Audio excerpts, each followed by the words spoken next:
waliona ila utakula. Huwezi pinga neno la Mungu, akisema amesema, ahadi zake ni za kweli. Waja wake na wasiomwamini huangamia, akida yule alikanyagwa akafa. Sawa sawa na neno lake Mungu. Huwezi pinga neno la Mungu, akisema amesema, ahadi zake ni za kweli. Waja wake na wasiomwamini huangamia, akida yule alikanyagwa akafa.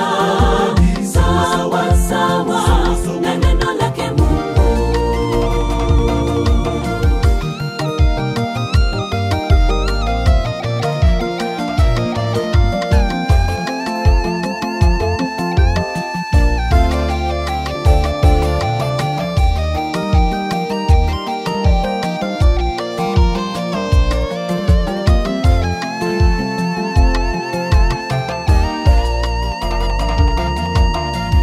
Ikawa Washami walipotoroka wapate kujiponya nafsi zao, waliziacha hema zao, farasi zao, punda zao na kilimo chao.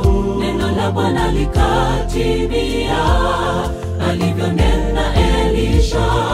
Kipimo cha unga kikauzwa kwa shekeli, na vipimo viwili vya shayiri kwa shekeli pia. Ikawa Washami walipotoroka wapate kujiponya nafsi zao, waliziacha